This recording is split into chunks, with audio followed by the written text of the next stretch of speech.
Hello friends, welcome to my channel. ఈరోజు మనం విఘ్నేశ్వరుని గురించి మరియు విఘ్నేశ్వరుని చరిత్ర గురించి కొద్దిగా తెలుసుకుందాం. తనకు ఏనుగు తల ఎలా వచ్చిందో కూడా తెలుసుకుందాం.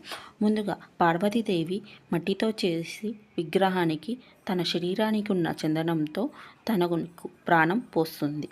అలా ప్రాణం వచ్చిన వినాయకునికి విఘ్నేశ్వరుడు అని నామకరణం చేస్తుంది.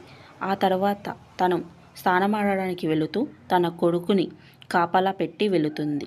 నాయనా, నేను స్నానమాడి వస్తాను, ఎవరిని లోనికి రానివ్వకు, నా అనుమతి లేనిది అని చెబుతుంది. అప్పుడు తన తండ్రి అయిన శివుడు లోపలికి వెళుతుంటే అప్పుడు విఘ్నేశుడు, నా తల్లి నాకు ఇలా చెప్పి వెళ్ళింది, ఎవరిని లోనికి రానియొద్దు అని. అప్పుడు శివుడు మరి విఘ్నేశుడు ఇద్దరు పోట్లాడుకుంటారు.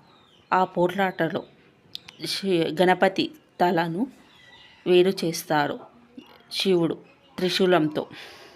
అప్పుడు పార్వతీదేవి ఆగ్రహంతో ఇలా అంటుంది, ఈ లోకాన్ని నేను నాశనం చేస్తా, నా కొడుకు తలను ఎవరైతే వేరు చేశారో వాళ్ళు. అప్పుడు శివుడు నందితో ఇలా అంటాడు, ఉత్తర దిక్కున బయలుదేరి ముందుగా ఏ జీవి అయితే కనిపిస్తుందో ఆ జీవి తల తీసుకొని రమ్మని. అప్పుడు ఈ ఏనుగు తల తీసుకువచ్చి శివుడికి ఇస్తే శివుడు తలను పెట్టి ప్రాణం పోస్తాడు. అలా విఘ్నేశ్వరుడికి ఏనుగు తల వచ్చింది.